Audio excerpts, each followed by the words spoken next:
Tsesarevich was the title of the heir apparent or presumptive in the Russian Empire. It either preceded or replaced the given name and patronymic usage. It is often confused with Tsarevich, which is a distinct word with a different meaning. Tsarevich was the title for any son of a Tsar, including sons of non-Russian rulers accorded that title, e.g. Crimea, Siberia, Georgia. Normally, there was only one Tsesarevich at a time, and the title was used exclusively in Russia. The title came to be used invariably in tandem with the formal style successor, as in His Imperial Highness the Successor Tsesarevich and Grand Duke.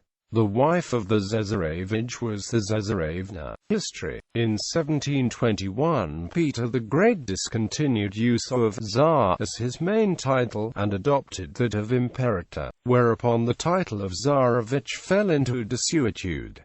The emperor's daughters were henceforth referred to as Tsesarevna. In 1762, upon succeeding to the imperial throne, Peter III accorded his only son Paul Petrovich the novel title of Tsesarevich, he being the first of 9 Romanov heirs who would bear it. However, at the time the title was conferred, Paul was recognized as Peter's legal son, but not as his legal heir, nor would he be officially recognized as such by his mother after her usurpation of the throne. More often he was referred to by his other title of Grand Duke, which predated Tsesarevich, being a holdover from the Rurikid days before the Grand Dukes of Muscovy adopted the title of Tsar. When Paul acceded to the throne in 1796, he immediately declared his son Alexander Pavlovich Tsesarevich, and the title was confirmed by law in 1797 as the official title for the heir to the throne.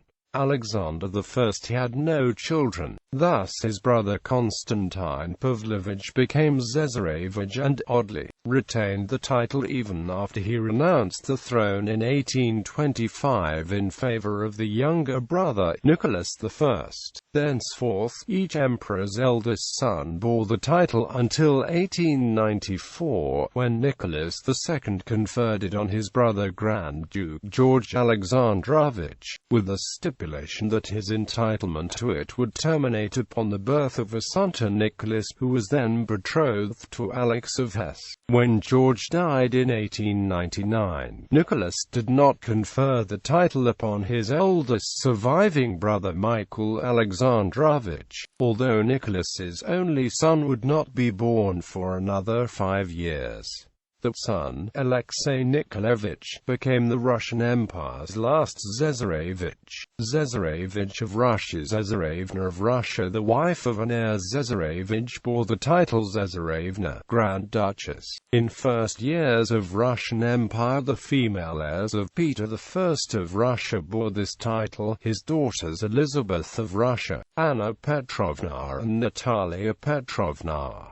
Not to be confused with Tsarevna for all the Tsar's daughters. Many princesses from Western Europe who converted to Orthodox Christianity and changed the given names accordingly were given the patronymic Fyodorovna, not because the fathers were named Theodore, but as an allegory based on the name of Theotokos of Saint Theodore, the patron icon of the Romanov family. Post-monarchy. After claiming the Russian throne in exile in 1924, Grand Duke Cyril Vladimirovich of Russia designated his son, Grand Duke Vladimir Cyrilovich of Russia, Tsesarevich. Since 1997 the title has been attributed to Vladimir's grandson, George Mikhailovich Romanov, whose mother, Maria Vladimirovna, conferred it on him in her capacity as pretender to the throne. Those who refer to him by a dynastic title, however, more usually address him as Grand Duke. Until the end of the empire, most people in Russia and abroad, verbally and in writing, continued to refer to the sovereign as Tsar. Perhaps for that reason the title of Tsesarevich was less frequently used to refer to the heir apparent than either Tsarevich or Grand Duke, particularly in less educated circles.